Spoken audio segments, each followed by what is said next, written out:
안녕하세요. 사연에 빠지다의 DJ 민영입니다. 오늘도 두 가지 사연 준비되어 있으니 재미있게 들어주시고요. 구독과 좋아요도 함께 눌러주세요. 그럼 오늘의 사연 바로 만나볼게요. 안녕하세요. 처음 뵙겠습니다. 제가 좋아하는 동생 지연이의 소개로 이곳을 알게 되었습니다. 워낙 일이 바쁘다 보니 여기 유튜브를 매일 보지는 못하지만 가끔 골치가 아플 때면 이곳을 찾아와서 머리를 식히고는 하죠. 저도 애청자로서 여러분께 들려드리고 싶은 이야기가 있어서 민망하지만 제 이야기 몇 자리를 써보았습니다. 결혼하지 않은 미스인 저는 홍기가 꽉 들어차다 못해 넘쳐버린 30대 중후반의 나이입니다. 그래도 사회적 지위도 높고 능력도 있으니 저 같은 사람을 골드미스라고 하대요. 제 좌우명 중 하나가 무엇인지 아세요? 여자 인생에 필요한 것은 남자가 아니라 바로 두둑한 돈주머니 그리고 번듯한 직업이다. 아직 돈이 많은 편은 아니지만 공무원으로 치자면 4급쯤 되니 안정적인 편입니다. 그리고 어디에 이야기해도 어깨에 힘이 들어갈 만큼 번듯한 직업, 바로 대한민국 검사입니다. 정말 죽자고 제 청춘을 다 바쳐서 얻어낸 결과였어요. 제가 왜 저런 좌우명을 가지고 독하게 공부해서 검사까지 되었냐고요. 그건 다 그만한 이유가 있어서입니다. 우리 아버지 쪽 집안은 특별하고도 부끄러운 가족사를 가지고 있어요. 아버지 말씀으로는 당시 우리나라 사회에서 돈 좀 있는 집안에서 흔한 일이었다지만 그 가족사로 인해 저와 우리 가족은 현재까지 고통을 받고 있으니까요. 우리 친할머니는 첩이었습니다. 하지만 친할아버지와 불륜이었다거나 옳지 못한 이유로 그렇게 된 것은 아니었어요. 할아버지의 본처는 딸만 셋을 낳고 아들 하나를 보지 못했습니다. 종손으로 대를 이어야 한다는 명분하에 할아버지는 후처를 들이시게 된 겁니다. 그리고 그 후처인 할머니는 바로 우리 아버지를 낳게 되었죠. 처음 집안에 아들을 안겨드리자 할아버지와 증조 부모님 모두 할머니와 할아버지를 아끼고 보살피셨다고 합니다. 그렇지만 얄궂은 운명의 장난인지 본처였던 큰 할머니는 그 이후 아들을 하나 낳으신 거예요. 자연스레 집안의 판도는 정실 부인에게 기울고 첩과 그의 자식은 끈떨어진 뒤용박 신세가 되고 말았죠. 그래도 할아버지가 아끼시는 마음에 본처의 반대를 무릅쓰고 아버지를 호적에 올리셨다고 합니다. 하지만 친가 쪽 사람들은 결국 우리 할머니와 아버지를 집에서 내쫓고 가족 행사에 오지도 못하게 했대요. 부득이 본가에 가게 되면 우리 가족을 벌레 보듯 하고 막말을 해댔습니다. 그러고 보니 제가 그 집안에 처음 갔던 때가 기억나네요. 때는 제가 9살 시절 할아버지의 환갑자친 날에 처음 본가에 갔어요. 그런데 처음 가본 할아버지 댁에 들어서자마자 전 너무 놀라고 말았습니다. 우리 할머니에게 나이도 한참 어린 삼촌 고모들이 할아버지 몰래 첩이라고 불러댔거든요. 게다가 아무리 이복 형제라지만 엄연히 형인 우리 아빠에게 서자놈이라고 했고요. 어른들이 그 모양이니 밑에 자식들이 가만히 있을 리가 없습니다. 사촌 동생들이 나를 빙 둘러서서 놀려대고 까부는데 자존심이 센 저는 그 앞에서 울지 않으려고 무척이나 참았어요. 낯선 집에서 당하고 있던 저는 누구라도 와서 도와줬으면 하는 간절한 마음으로 버티고 있었죠. 그런데 큰할머니도 본가 어른들도 지나가며 이 광경을 분명 보았을 텐데 누구도 저를 도와주지 않았습니다. 도리어 아버지 바로 위에 고모 한 분은 이렇게 나섰습니다. 얘들아 똑똑히 잘 봐두렴. 남자가 바람 피우거나 다른 여자하고 결혼해서 애 낳으면 그 자식들은 이런 신세가 된단다. 그러니 바르게 잘 살아야 돼. 이러니 괴롭히는 애들을 오히려 부추기는 겁니다. 우리 할머니와 아빠가 무슨 죄를 저질렀을까요? 그리고 아무것도 모르고 그저 이 집안에 태어난 제가 또 무슨 잘못이란 말입니까? 하지만 그 집안 사람들 가운데 지연이만은 달랐습니다. 지연이는 본처였던 큰할머니가 낳은 아들, 즉 작은아버지의 둘째 딸이었어요. 그 인간들 가운데 유일하게 인성을 갖춘 지연이는 저보다 훨씬 어린아이였지만 바른 말을 눈치 하나 보지 않고 하는 용감한 아이였죠. 언니 오빠들 부끄럽게 이게 뭐 하는 거야? 유치원에서 안 배웠어?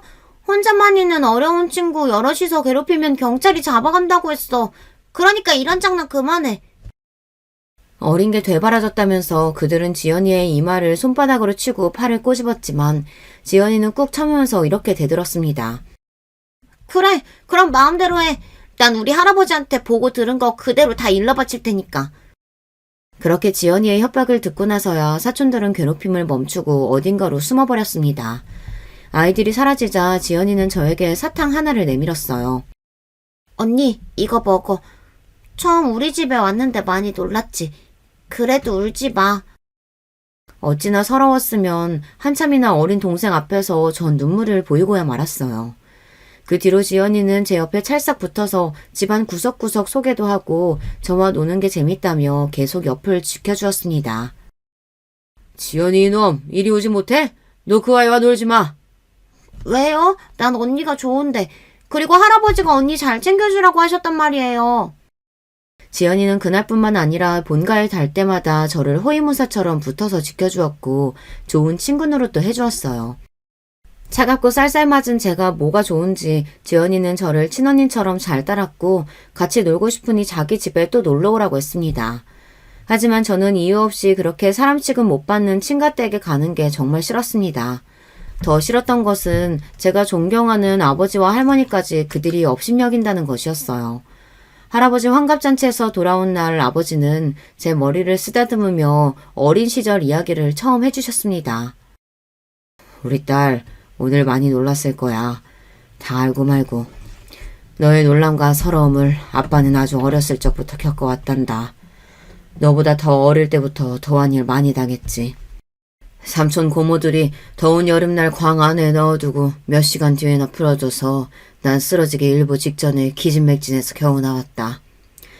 그뿐이랴. 냇가에 가서 놀자고 꼬셔놓고 날 억지로 물에 빠뜨려 호적되게 만들고 저들끼리 낄낄대고 웃어댔단다. 한 번은 큰어머니한테 예 어머니하고 대답했다는 이유로 몇 대나 뺨까지 맞아야 했어. 그분은 날 싸늘하게 보며 너 따위가 나를 어머님이라고 부르는 게 가당키냐 하냐고 하더구나. 아버지의 지난날 이야기를 듣는데 딸인 저까지 그 아픔이 전해져서 눈물이 날 것 같았어요. 이건 본처의 자식들이 아니라 악마의 자식들같이 굴었으니 그 분노를 이루 말할 수 없었죠. 그럼에도 아버지는 첩의 자식 서자라는 이유로 어디 가서 당한 일에 대해 입도 뻥끗하지 못했습니다. 어른이 되고 결혼해서 저를 낳으신 뒤 저까지 그 집안에서 괜한 서름을 당하실까봐 가능하면 그 집 사람들과 만나지 않도록 하셨던 거예요. 본가에 일이 있더라도 아버지만 다녀오시고는 했죠. 하지만 할아버지 환갑잔치처럼 모든 가족이 모여야 하는 날은 어김없이 저까지 동원해야 했고 저 역시 아버지가 평생 당했을 그 억울함을 똑같이 느끼고 말았습니다. 이런 집안꼴을 보고 자란 제가 어떻게 남자를 좋아하고 결혼하고 싶겠어요. 첩의 자식이라는 오명이 대를 잇는 이 지독한 굴레에서 행여나 제 자식도 똑같은 일을 겪게 될까봐 두려웠습니다. 만약 제 자식이 선대의 일로 인해 내가 당했던 고통과 아픔을 당할지도 모른다는 생각에 결혼 생각을 접고 말았죠. 그리고 우리를 무시하는 본가 사람들 앞에서 성공한 모습으로 떳떳하게 나서고 싶었습니다. 자연스레 출세와 사회적 성공이 제 목표가 되었고 지금의 비혼주의에 이르게 된 것입니다. 사회적으로 성공하는 길은 다양했지만 전 그중에서도 법조인을 꿈꾸게 되었어요. 그리고 이 선택의 계기는 바로 할아버지의 장례식으로부터였죠. 할머니는 이미 세상을 뜨셨고 할머니 장례식에 본가 사람들 중 찾아온 사람은 오직 지연이와 남편이었던 할아버지뿐이었습니다. 첩으로 모진 세월을 살다가 가신 할머니가 돌아가신 지 2년 만에 할아버지까지 저 세상으로 가버리셨습니다.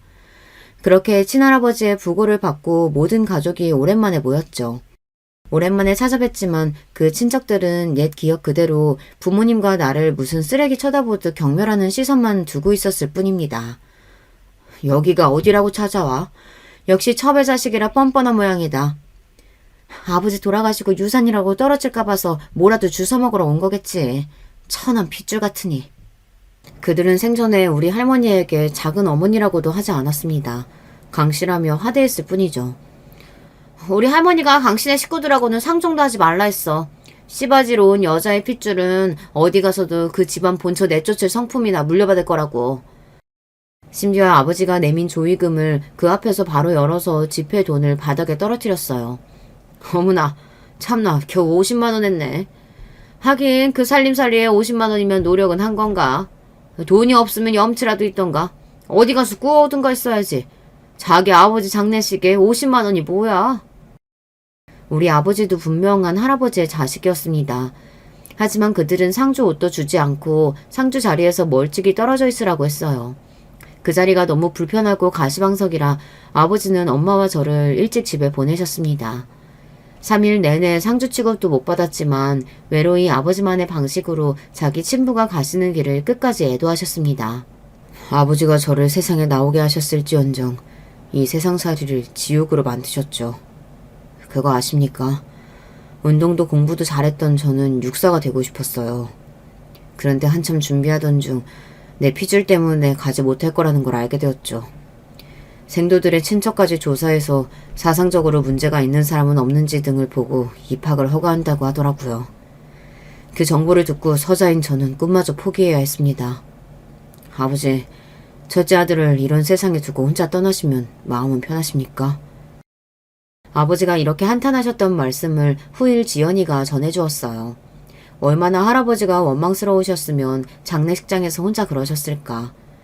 하지만 그 누구 하나 아버지에게 따스한 위로를 건넨 사람은 없었다고 했죠. 그렇지만 착한 지연이만은 장례식 구석에서 혼자 소주잔을 기울이시는 아버지에게 말동무도 되어주고 빈속에 술 드시지 말라며 육개장이랑 안주도 챙겨드렸대요. 그리고 작은아버지 등은 할아버지 장례식에서조차 우리 아버지를 형이라고 부르지도 않았어요. 강씨, 당신이 무슨 이씨란 말이오? 우리만치 이씨 후손이 아니라 당신 엄마 강씨 성이나 따르라고. 그리고 행여나에서 하는 말인데 아버지가 유산으로 남기신 땅 털끝만큼도 건드릴 생각 마시오. 평소 온화하던 우리 아버지는 술김에서인지 슬픔 때문인지 평소처럼 동생을 그냥 두고 보지 않으셨대요. 이 못난 놈아, 어리고 못 배웠을 때 하던 짓을 이 나이 먹도록 아직도 못 버리고 그러고 있냐? 너희는 이 나라 법도 몰라? 나는 이씨 호적에 올라가 있어. 누가 봐도 떳떳한 장남이야. 첩의 자식이라도 가족관계 등록부상 처의 자식으로 되어 있으니 당연히 집안 재산은 상속받게 되겠지. 그러나 아버지 말씀에 화가 난 친척들은 유산을 지키려고 호적에서 파버리겠다며 아버지를 협박하고 나섰다고 합니다. 법도 모르는 놈들이 호적에서 판다고 나서면 구청에서 해주냐? 법원에서 해줘? 아버지가 남긴 땅 해봐야 몇 푼 되지도 않는 거 난 관심도 없다. 제대로 된 집도 없이 사는 너나 누나들끼리 나눠 살아. 아버지는 법무사로 30년을 재직하신 분입니다. 이런 윤상관계쯤이야 어떻게 돌아가는지도 알고 마음만 먹는다면 얼마든지 그들을 엿먹일 방법도 알고 있겠죠. 한 가지 법상식을 구독자 여러분께 말씀드리자면 호적에 올라온 첩의 자식을 가족관계 등록부에서 제외해야 하는 방법도 있습니다. 만약 본인의 가족관계 등록부에 등록되어 있는 친자가 아닌 자식을 상대로 친생자 관계 부존 재확인 소송을 제기하면 됩니다. 요즘 간단하게 할 수 있는 유전자 검사를 통해 법원의 판결을 받으시면 첩의 자식을 본인의 가족관계 등록부에서 말소할 수 있게 되죠. 그렇지만 본가 친척들은 이런 법 따위는 알지도 못한 채 아버지에게 윽박을 질렀을 뿐입니다. 나중에 이 일을 전해 듣고는 본가 사람들에게 한 방 먹인 아버지가 어떤 영웅보다 자랑스러웠어요. 그리고 이날부터 저는 법조인이 되고자 결심하게 된 겁니다. 할아버지 장례식 이후로는 그 본처 자식들을 만날 일이 없었죠. 저도 첩의 후손이라는 그늘에서 벗어나 멀쩡한 인생을 살 수 있게 되었습니다. 친구들에게 야망녀라는 별명까지 얻으면서 저는 공부 외에는 어떤 것도 관심을 두지 않고 살았습니다. 나처럼 힘없고 배경 없는 사람은 법이라는 무기라도 갖고 있어야 이 세상 누구도 나와 내 가족을 함부로 대하지 못할 테니까요. 정말 피땀을 흘려가며 공부한 끝에 저는 연세대 법대생이 되었습니다. 그런데 대학교 4학년 때 사법시험을 한창 준비하던 중에 그 본관의 고모라는 사람이 갑자기 연락을 줬어요. 너 지금 연대 법대생이라며? 뭐 되겠다고 사시까지 준비한다고 들었는데 애 참 많이도 쓴다. 하긴 네 아비도 법무사고 너 어릴 때 눈빛이 초롱초롱하니 쟤 할 말 다 아는 꼴이 꽤 똘똘해 보이긴 했어. 다름이 아니라 내가 너한테 긴히 부탁할 일이 있는데 너희 고모부 사업하는데 돈 떼먹은 놈이 있거든? 그놈 고소 좀 하게 네가 좀 도와다오. 우리 아버지를 벌레 보듯 하고 어린 조카가 핍박받을 때 도리어 부추기던 고모였습니다. 이제 와서 이혼 가치가 좀 있어 보이니 저를 찾은 것이죠.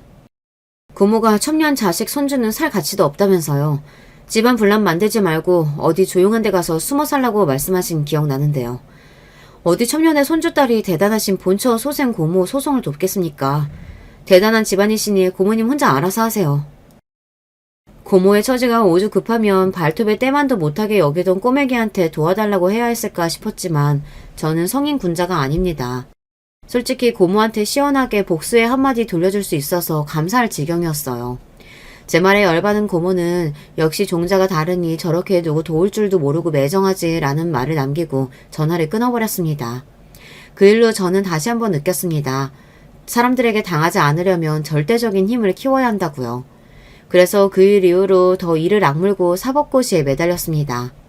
그런데 제가 사법고시를 준비하던 때에 법조계에 아주 큰 혼란이 있던 시절이었어요.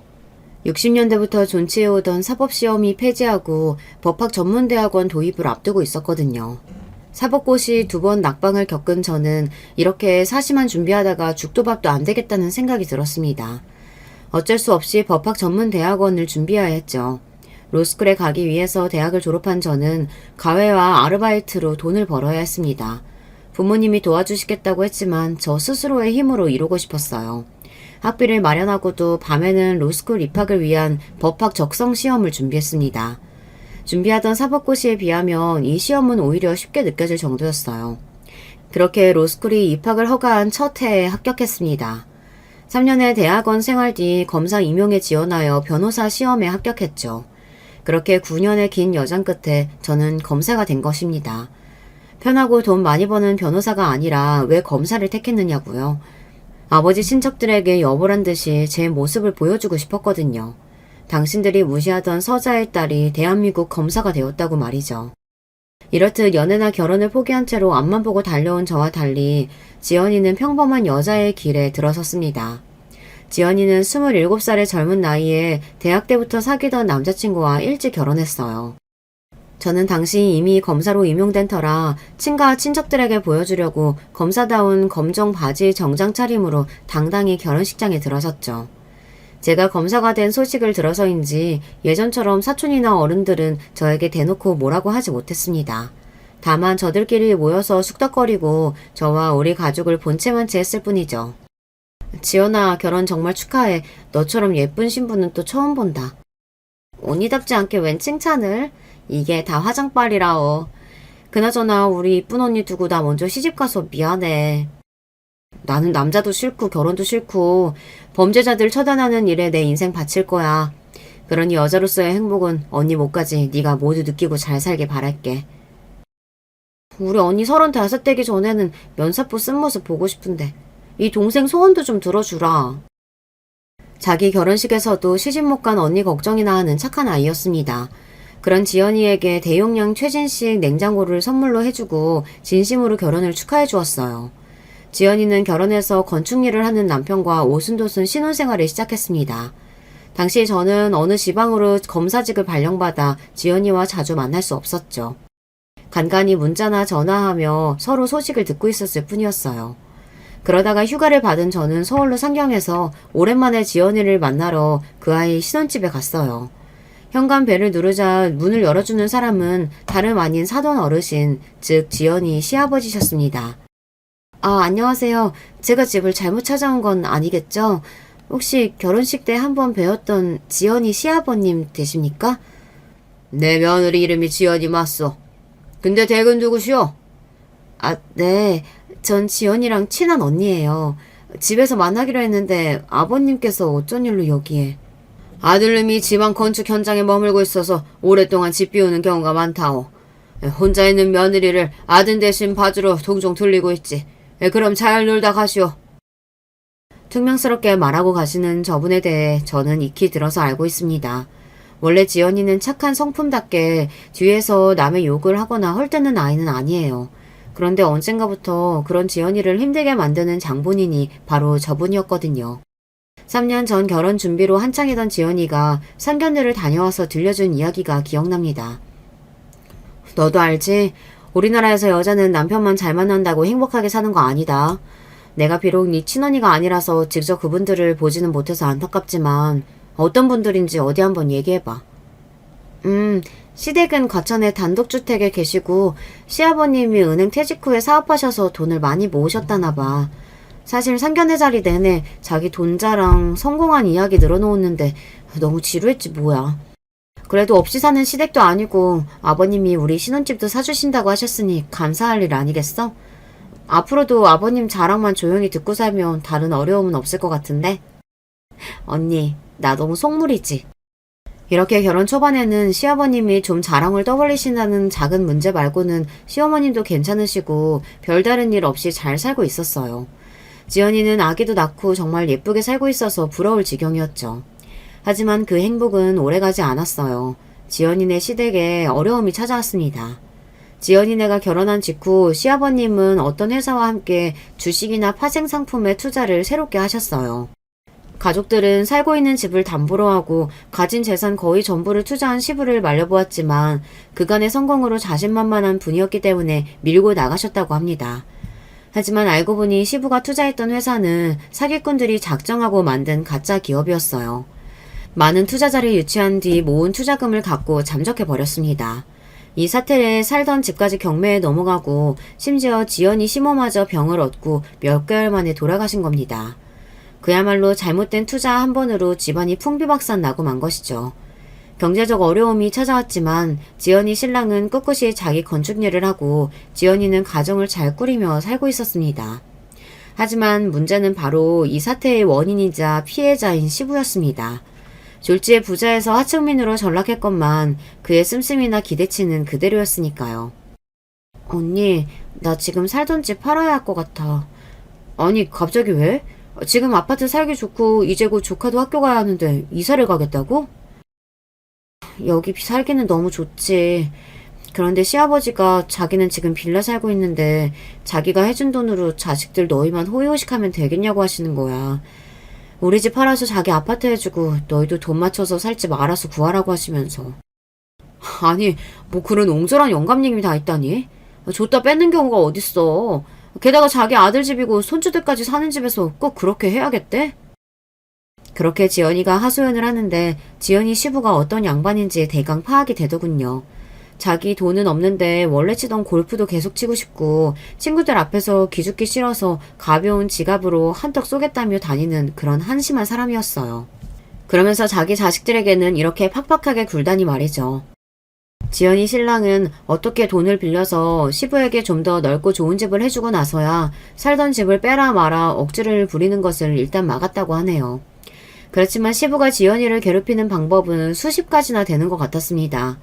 툭하면 지연이네 집에 연락도 없이 와서 밥을 차려라, 시아버지의 밥상에 반찬이 이게 뭐냐 하면서 며느리를 막 대하고 부리는 것이었습니다.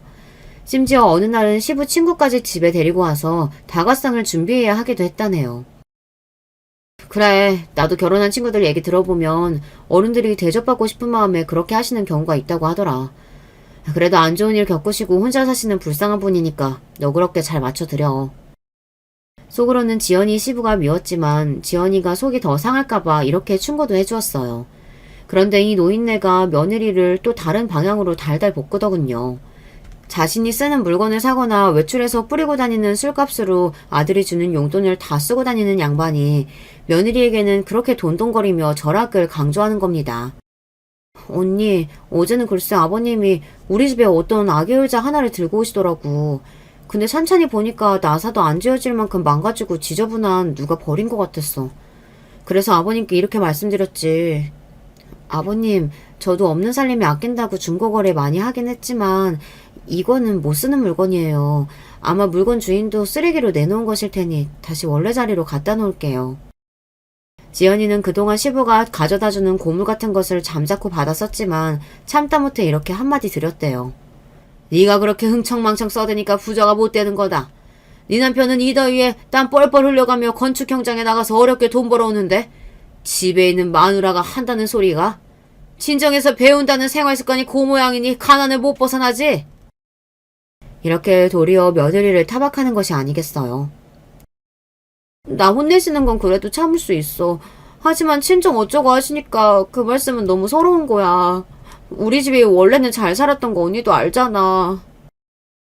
지연이 말이 맞아요. 원래 지연이네 집은 유복한 편이었습니다. 부자인 할아버지가 정실 부인의 독자인 작은 아버지에게 모든 지원과 재산을 아끼지 않으셨으니까요. 서울에서 번듯한 집에 살며 작은아버지는 사업을 하시고 지연이나 식구들 모두 돈 걱정은 안 해보고 살았습니다. 하지만 몇 년 전 작은아버지의 사업이 어려워져서 그만 부도가 나고 말았어요. 본가 사람들은 창피한지 우리 아버지도 모르게 쉬쉬하고 있었는데 지연이가 얘기해줘서 저도 나중에야 알게 되었죠.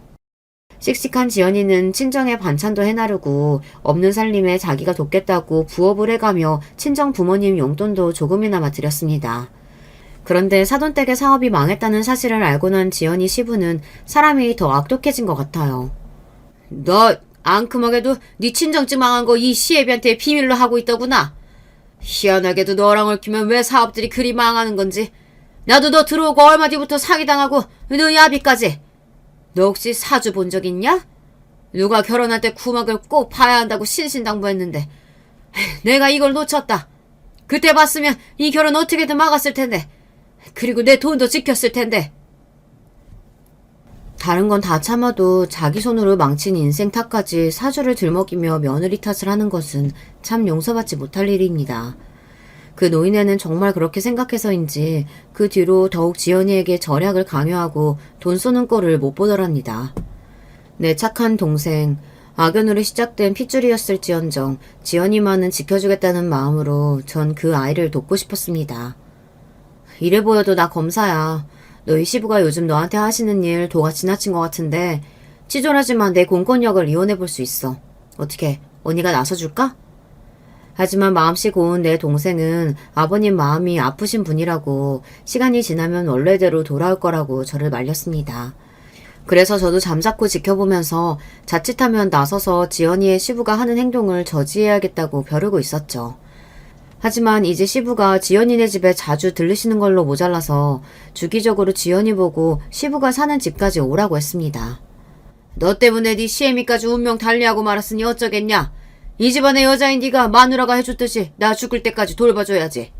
우리 집에 일주일에 2번씩 와서 밑반찬하고 국 해놓고 빨래통에 있는 빨래도 하고 가라. 하루는 너무 시간이 급해서 밑반찬을 직접 만들지 못하고 반찬 가게에서 몇 가지 사서 냉장고에 넣어놓고 갔는데 집에 돌아온 시부가 이를 보고 며느리를 바로 꾸중하셨어요. 내가 그렇게 가르쳤는데도 너는 왜 이렇게 돈을 낭비하고 다니냐? 어디 여자가 요리도 못하고 반찬을 사서 시아버지께 드린다더냐? 이렇게 사치 부리면 돈 못 모은다.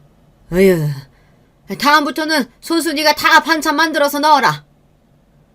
자취하고 사는 저도 가끔 반찬을 사 먹는데요. 요리 솜씨를 떠나서 직접 재료를 사서 하는 것보다 간단하게 사는 편이 오히려 낭비 없이 다 먹게 되고 절약도 되더라고요. 그런데 반찬 하나 산 것으로 무슨 사치라며 꼬장을 부리시는 건지 이해 불가였습니다. 이렇게 되지도 않는 구박을 받아서일까요? 지연이는 결국 병을 얻고 말았습니다. 지연이는 극심한 피로를 호소하고 입맛이 없어서 얼마 먹지도 않는데 체중만 불어나기 시작했거든요. 50kg도 될까 말까 하는 마르고 작은 아이가 2달 새에 65kg까지 늘었으니 말입니다. 이런 지연이를 두고 시부는 애가 팔자 편하게 지내니 피둥피둥 살이나 찌지라면서 더 부려먹으려고 들었어요. 걱정이 되었던 전 병원에 가보라고 말해봤지만 지연이는 병원비 때문에 고민만 하고 있었죠. 결국 여동생 남편에게 전화를 걸어 이 사실을 알렸습니다. 제부는 지방에 몇 달씩 머물러 있어 이런 사실을 까맣게 몰랐고 제 이야기를 듣자마자 바로 휴가를 내서 지연이를 병원에 데려갔습니다. 그리고 지연이는 갑상선 기능 저하증이라는 병을 앓고 있음을 알게 되었죠.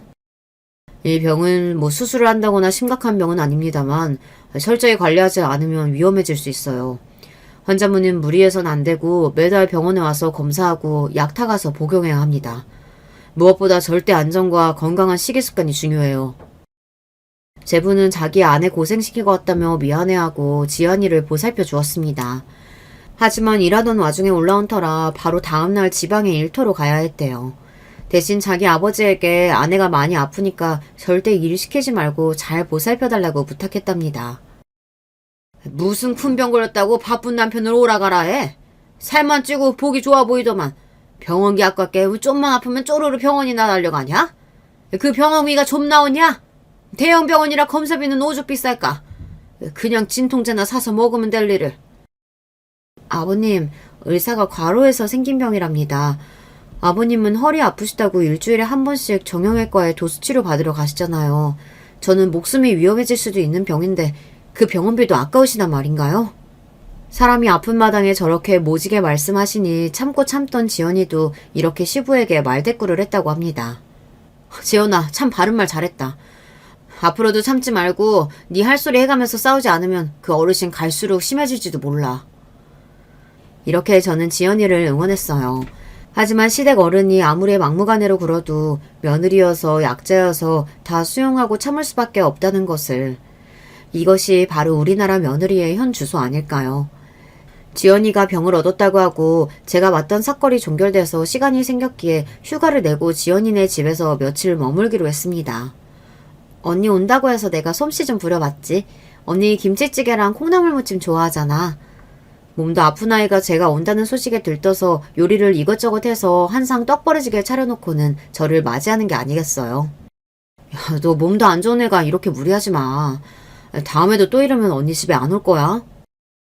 지연이가 과로할까봐 이렇게 나무랐지만 지연이의 음식을 먹으면서 전 그 아이의 마음까지 함께 먹었습니다.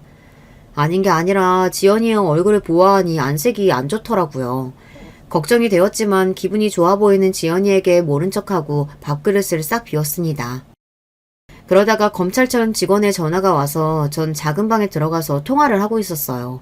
업무 관련 일로 통화가 길어지는데 어느 순간 크게 말다툼을 하는 소리가 나서 통화가 끝나는 대로 방문을 열어보았습니다. 그랬더니만 글쎄 초저녁 시간인데도 술을 얼마나 드신 건지 술 냄새가 진동한 채로 지연이 시부가 와 계시더군요. 이윽고 저는 이들의 대화를 실제로 생생하게 지켜볼 수 있게 되었습니다. 아버님, 오늘은 손님 오실 거라고 제발 집에 오지 말아달라고 했잖아요. 술 냄새 풍기며 막무가내로 집에 온 시부가 싫었던 지연이는 표정이 곱지 못했습니다. 술 먹고 온 시애비는 시애비가 아니라 망나니다 이 말이냐? 그러게, 너 때문에 우리 집 망하지만 않았어도 이제 내 마누라가 죽지만 않았어도 너 같은 며느리 보러 이 집 올 필요 없었다. 근데 이 시애비 보는 표정이 대체 그게 뭐냐? 그럼 원하시는 대로 반찬 싸드릴 테니까 이거 가져가시면 되는 거죠? 얼른 가지고 댁으로 돌아가세요. 지연이는 짜증을 내며 시부의 반찬을 챙기고 있었습니다. 아마 시부는 자기 반찬 달라는 시덥지 않은 용무로 집에 찾아왔던 모양이죠. 애초에 우리 집 냉장고에 맛있게 맞는 걸로 해놨어야 내가 여기를 안 오지. 지는 이렇게 맛있는 걸로 지대로 차려 먹고 있었구만. 참. 아니 제 친정이 가난하면 돈이라도 아껴 써라. 응? 이렇게 말도 안 되는 일로 꼬투리를 잡는 시부를 더 이상 참을 수 없었던 지연이는 드디어 강한 한마디를 하고 맙니다. 하나부터 열까지 아버님 눈에는 며느리가 그리 못마땅하셔서 어째요? 아버님 사업이 망하시고 가난해진 게 제 탓은 아니잖아요. 그러게 왜 가족들이 다 말리는 투자를 하겠다고 해서 이 모양이 되셨어요? 이것이 시아버지한테 말하는 말버릇하고는 뭐가 어째? 이렇게 부들거리던 사돈어른은 지연이의 뺨을 냅다 올려버리는 거였습니다. 지금이 쌍팔년도도 아니고 시아버지가 며느리를 때리는 일을 두 눈으로 목격하게 되다니. 돈 없고 힘없다는 이유로 며느리를 못살게 구는 사돈어른은 제 어린 시절 본가 친척들에게 당했던 모습과 다를 바가 없어 보였습니다. 그래서일까요? 그 장면을 보자마자 저는 바로 지연이 앞을 막아서고 살기 어린 눈으로 사돈어른을 째려보았어요. 너는 또 누구야? 아, 가끔 며느리가 집에 불러들인다는 언니가 있다고 하던데. 당신이 뭔데 우리 집 집안일에 끼어들어? 비키라고! 저는 지금 지연이 언니가 아니라 대한민국 검사로서 당신의 폭력 행사 현장을 목격했습니다. 바로 경찰 불러서 당신 연행해 갈 수도 있어요. 그런 사태까지 가기를 원하시는 거예요? 뭐? 검사라고? 웃기고 있네. 별볼일 없는 며느리 집안에 그렇게 대단한 사람은 없다고. 게다가 어느 검사 나으리가 할 일이 없어서 우리 며느리 같은 거랑 어울리고 다니냐? 너 말이다. 검사 사칭하고 다니면 깜빵 간다. 내가 검찰에 신고해주랴? 제 말에 차마 믿지 못하는 사돈어른 얼굴에 제 명함을 던져주었어요. 반신반의하던 양반은 명함을 보고 입이 떡 벌어지고 말았죠. 신고하셔도 좋고 검찰청에 이 명함 대면서 인적조회해보셔도 상관없습니다. 제가 검사라는 사실은 명백하네 말이죠. 그리고 호적상으로는 좀 차이가 있지만 지연이와 전 사촌지간으로 친자매와 다를 바 없는 사이예요. 그동안 사돈어른이 내 동생에게 한 짓 낱낱이 알고 있어요. 검사로서 말씀드리자면 친족 간의 폭행 행사는 우리네 정서상 더 엄격한 판결이 날 수 있는데 괜찮으시겠습니까? 알았다. 그럼 이건 못 본 걸로 하고 나 앞으로 며느리한테 다시는 손대지 않으마. 제가 이렇게 나오자 상황 파악이 된 지연이 시부는 제가 검사인 것을 믿게 되고 이내 꼬리를 말았습니다. 처음에는 내 동생에게 못되게 굴었던 죗값을 형 집행이나 법적인 처벌로 가볼까 하는 마음이 들었었죠. 하지만 제가 그럴 때마다 지연이가 해준 이야기가 떠올랐습니다. 언니, 아무 잘못 없이 나를 괴롭히는 아버님이 나도 너무 미워. 그렇지만 사실 아버님이 무슨 죄를 저지른 건 아니잖아. 아버님도 원래부터 이런 분은 아니셨는데 사기 당하신 뒤로 사람이 저렇게 되고 말았어. 그러니까 언니가 혹시 우리 아버님을 좀 도와줄 수 없을까? 진짜 죄 지은 자들 찾아내서 벌 주고 싶어. 내 착한 동생은 도리어 이렇게 자기 시부를 도와달라고 했어요. 그 생각이 들자 저는 이 일 가지고 사람을 고쳐서 써보기로 마음을 돌렸습니다. 사돈 어르신께서 전에 유일한 회사에 걸려서 된통 당하고 온 재산 말아드셨죠? 검사인 제가 그 회사 수사하고 잘만 하면 그놈들 찾아줄 수 있는데 내 동생 이렇게 대하시니 선뜻 도와드리기는 어렵겠군요. 제 말에 사돈 어른은 귀신이라도 본 듯 눈을 번뜩이고 말았습니다. 그리고 빳빳한 태도를 바로 고치고 제 앞에 납작 엎드리는 신용이라도 할 기세였어요. 사돈 처녀, 내가 다 잘못했네. 나도 원래는 이렇게 며느리한테 모질게 대하고 남 탓이나 하는 놈은 아니었어. 그런데 그 사기당한 뒤로 내 인생이 엉망으로 되어버려서 그만. 그런 세상이 원망스러워서 술까지 마시다 보니 이런 실수를 하고 만 거네. 하지만 그렇다고 그게 우리 지연이 탓도 아니죠. 일단 반성하는 모습 보이시니 좀 더 생각해 보겠습니다. 사람 마음이 손쉽게 뒤바뀌는 마당에 지금 도와드리겠다고 확정짓기에는 시기상조네요. 앞으로 우리 지연이에게 어떻게 하시는지 좀 더 지켜보고 정하겠습니다. 그래. 앞으로 내가 절대 우리 며느리 괴롭히지 않을게. 아니, 오히려 받들어 오시고 살게. 그러니까 사돈처녀, 꼭 그 사기범들 좀 잡아줘. 내 돈 좀 찾아줘, 제발. 얼마나 절실하셨으면 그분은 제 손을 꼭 잡고 이렇게 사정사정 하셨습니다. 눈물까지 흘리시면서 진심으로 말이에요. 비단 지연이의 시부를 돕고 싶어서뿐만이 아니라 사기는 정말 무섭고 암적인 범죄입니다. 단순히 돈만 뺏고 끝나는 것이 아니라 피해자의 정신을 갉아먹고 급기야 이를 못 견디고 자살하는 경우도 있으니 말이죠. 게다가 피해자뿐만이 아니라 그의 가족 등 가까운 사람들이 그 피해를 고스란히 안아야 하는 심각한 피해를 낳는 중대한 범죄입니다. 하지만 우리나라는 사기범들에 대한 실형 비율이 압도적으로 낮은 나라입니다. 사기라는 범죄를 이렇게 가벼이 여기는 형법 체제가 바로 우리나라에서 사기꾼들이 득식을 대는 큰 이유이기도 하죠. 그래서 저는 사기꾼들을 경멸합니다. 검사라는 직업적 소신 때문이라도 유일한 회사에 수사를 시작해보고 싶었어요. 그 투자 사기의 주범자들에게 응당 죗값을 치르게 하고 피해자들에게 잃고만 피해 금액을 조금이라도 보상받게 하고 싶었습니다. 그렇지만 경찰 입장에서 사기범을 추적하고 수사하는 일은 꽤 골칫거리입니다. 잠적해버리면 찾기 어려운 데다가 주로 해외로 도피하는 바람에 수사가 난항을 겪고는 하죠. 그리고 어쩌다 겨우 가해자들을 체포하더라도 그들은 피해금을 은닉하고 숨겨놓는 등 이미 처분까지 해놓아서 피해금을 회수할 방법이 희박합니다. 그렇더라도 사기 피해를 한 번이라도 당하신 분들은 그 심정 아시죠? 그 나쁜 놈들을 잡아서 뺨이라도 한 대 쳐야 속이 후련해질 거 아닙니까? 저는 그런 지연이의 시부 마음을 잘 알고 있었습니다. 제 예상은 적중했고 그날부터 지연이 시부는 저를 대통령 대하듯 깍듯이 모시고 지연이에게도 전과 다르게 행동하고 있다고 합니다. 휴가를 마치고 검찰청에 복귀하자마자 바로 수사팀을 꾸려서 무려 300억대의 투자 피해를 양산한 유일한 회사의 대표와 이사 등 임원직 5명을 추적 수사하기 시작했습니다. 그리고 몇 개월 동안 매달린 끝에 필리핀에 도주 중인 대표 김아무개의 행적을 발견하기에 이르렀어요. 그러던 어느 날 피해자 조사 과정에서 수사관님께서 지연이 시부를 저에게 데리고 와서 이렇게 말했죠. 이분이 유일한 회사 관련 피해자인데 검사님하고 막역한 사이라고 하네요. 그러면서 자기는 수사관이나 이런 사람 말고 이 검사님한테 직접 조사받고 싶다고 고집을 부려서 제가 데리고 왔습니다. 아이고, 우리 사돈처녀 여기서 보니까 또 색다르네요. 내 평생 검사백이 생길 줄은 어찌 알았겠나? 피해자 조사는 우리 수사관님에게 전권이 맡겨져 있어요. 이런 식으로 검찰 조직의 규율을 깨고 경거망동하시면 결코 원하시는 결과 얻지 못하실 텐데요. 피해자분은 수사관님 지시에 바로 따라주세요. 저는 검사로서 냉철하게 일침을 놓았습니다. 그리고 그분께 이런 경고의 말도 덧붙였죠. 요즘 지연이 통해서 어떻게 지내시는지 다 듣고 있습니다, 어르신. 그래도 많이 나아지셨다곤 하지만 진심으로 자기 며느리를 아끼시지 않으면 하늘에서도 아버님이 겪는 아픔을 알아주지 않을 거예요. 아, 그럼 요즘은 며느리에게 말도 조심하고 우리 아주 잘 지낸다네. 그러니 사돈처녀, 아니 검사님, 제발 내 돈만 찾아주게나. 절박하게 사돈어른은 사기꾼들이 벌 받는 것도 보고 자신의 피해 금액을 찾아달라고 몇 번이고 사정하셨습니다. 사돈어른 외에도 피해 입은 분들이 30여 명에 달했어요.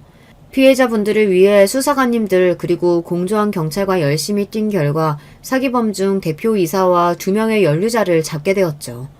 검사인 제가 이제 남은 것은 그들에게 징역형을 선고하고 경찰들이 피해 금액을 회수할 수 있도록 협조하는 일이었습니다. 그런데 말입니다. 내 동생 가슴에 못 박았던 사람이라도 시아버지고 어른이니까 좋은 마음으로 제가 사기당했던 일도 도와드리겠다고 해준 거잖아요.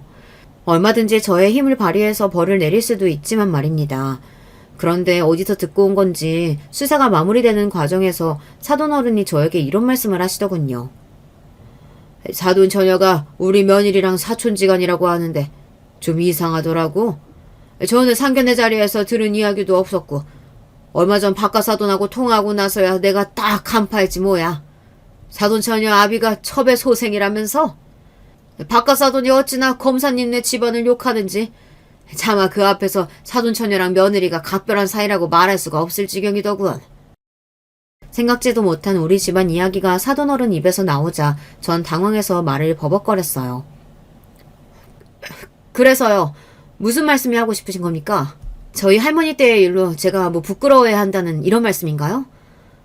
아니 뭐 그냥 그렇다고. 나도 그쪽 꿍꿍한 사정들 다 알게 됐으니 너무 검사랍시고 거만하게 굴지 않았으면 좋겠다. 뭐 그런 이야기지. 구독자 여러분들께서는 이처럼 경우 없는 상황을 어떻게 생각하십니까? 저는요, 솔직히 제가 피해자랍시고 도와드린 분이 제 과거를 걸고 넘어지니까 하던 일을 모두 손에서 놓고 싶은 심정이었습니다. 제가 검사를 달고 나서 본가 사람들조차 제 앞에서 대놓고 뭐라 한 적이 없는데 지연이 시부의 말을 듣고 나서 머리를 한 대 세게 맞은 기분이었어요. 은혜도 몰라보고 남의 약점을 가지고 뻔뻔스럽게 돌변하다니 우라가 치밀었습니다. 이런 분을 위해서 그래도 제 직업적 소신을 다해서 끝까지 도와드려야 할지 아니면 도움 따위는 집어치우고 우리 지연이 괴롭히거나 하면 도리어 벌을 내려야 할지 고민하게 되었습니다. 법도 알고 세상 이치도 배우고 있는 입장이지만 아직 저에게 이런 인간관계는 물음표 투성이네요. 우리 아버지나 가족들에게 이야기하면 괜한 상처를 들쑤실까봐 여기 이렇게 유튜브에 제 마음을 풀어보고자 합니다. 그리고 이 문제에 대해 여러분께서 생각하시는 바가 있다면 동영상 댓글로 남겨주시기 바랍니다. 지연이네 일을 겪으면서 결혼에 대한 제 생각도 갈대처럼 왔다 갔다 하고 있어요. 지연이 신랑은 참 좋은 남자이고 자기 아내와 아이에게 잘해주는 사람입니다. 그렇지만 결혼이라는 제도하에 엮이게 되는 시부가 저런 사람이다 보니 과연 여자에게 결혼이란 득일지 실인지 알 수가 없겠더군요. 그렇지만 저도 나이가 들다 보니 제 짝을 만나서 행복하게 살아보는 삶도 꿈꾸고 있어요. 그냥 스쳐 지나가는 생각이 아니라요. 제가 처음으로 이런 생각을 하게 만든 사람이 생겼기 때문이에요. 최근 임용된 신임 검사 중에 저보다 3살 아래인 후배놈이 요즘 그렇게 저를 쫓아다닙니다. 선배, 어차피 인생은 도박 아닙니까? 저 믿고 딱 3개월만 사귀어보고 괜찮은 놈이다 싶으면 바로 연말쯤에 결혼하시죠. 무서운 검사 선배의 누나인 저에게 이렇게 저돌적으로 구애야 하는 녀석입니다. 저도 인간적으로 또 남자로서 이 친구가 싫지 않습니다. 딱 눈 감고 한 번쯤 사귀어보고도 싶은데 그러다가 잘못되면 사내 연애도 망하고 검찰청에 제 위신도 떨어지고 그래서 이를 두고 고민하고 있어요. 결혼 반대주의자의 연애도 생각할까 말까 했던 저인데 나이가 차서 아쉬운 마음에 이러는지도 모르겠습니다. 그렇지만 이 정도 나이가 되면 사실 남자를 새로 만나거나 연애할 기회는 거의 없어요. 저에게 찾아온 이 낯선 기회를 잡아야 할지 두려운 마음에 포기해야 할지 이 문제로도 저는 요즘 골치가 아프답니다. 그래서인지 요사이 더 자주 여기 유튜브를 찾게 되는 이유인지도 모르겠군요. 어쨌든 제 복잡한 집안사부터 현재의 고민까지 저라는 사람의 모든 것을 낱낱이 적어보았습니다. 검사라는 양반도 별거 없다 하고 생각하실지 모르겠지만 그래도 제 일 하나는 제대로 하고 나쁜 놈들 열심히 벌 주고 있을 테니까요. 구독자 여러분들은 안심하고 지내시면 됩니다. 그럼 저는 여기서 마무리 인사드리겠습니다. 제 영상 시청해주신 모든 분들의 건승을 기원드리며 안녕히 계세요. 안녕하세요. 저는 서울에 살고 있는 30대 여자입니다. 본래 결혼 생각이 없던 제가 어쩌다가 결혼도 했고 그 뒤로 참 많은 일들을 겪었어요. 사실 결혼만 안 했다면 이런 일들이 이어지지 않았을 것 같아서 한때 원망하며 살았던 적도 있답니다. 지금은 다 해탈한 수준이지만 그래도 한 번쯤은 요 수년간 제가 살아온 길을 되짚어보고 싶네요. 친구들 말로는 한 6, 70대 어르신들이 겪었을 법한 일을 겪었다며 놀라워하더라고요. 야, 요즘 세상에 너처럼 시어머니 봉행하고 모시고 아플 때 뒤치다꺼리 해가며 사는 애가 어디 있어? 다들 완벽하게 분리돼서 안 보고 살잖아. 아프시면 요양원 보내드리던가 할 거고. 그것도 사실 우리 나이 때에는 일러. 그런데도 너는 용케 그렇게 모시고 했으니 진짜 대단한 거야. 옛날 말로 그 효부상인가 뭔가 그런 거 아직도 있으면 네가 받아야지. 아닌 게 아니라 친구 말 맞다나 저는 그런 삶을 살긴 했거든요. 본래 저와 남편은 나이 차이가 꽤 많이 나는 편이에요. 무려 11살 차이이고 딱히 결혼하고 싶지 않았던 저에게 맹렬하게 프로포즈를 해왔답니다. 전 부모 형제도 없이 혼자 몸으로 살아왔고 특별히 가정을 이뤄서 살고 싶은 소망도 없었어요. 어릴 적 기억이 제 안에 남아있을 시절부터 보육원에서 자랐고 나중에 보호 종료가 되어 세상에 나왔을 때에도 겨우겨우 원룸 얻어서 힘들게 살았거든요. 멀쩡하게 부모 형제들 다 있는 애들과는 확실히 다른 삶이었기에 알바하고 직장을 구할 때 더 치열했던 것 같아요. 당시 제가 짧게 다녔던 회사에서 지금의 남편을 만났는데 그때는 대리님과 알바생 신분으로 보게 된 거예요. 수정 씨, 괜찮으면 저랑 만나보지 않을래요? 수정 씨 보면 맨날 나도 얼굴이 절로 밝아지는 것 같고 뭐 그런 느낌이에요. 조금 생각해봐요.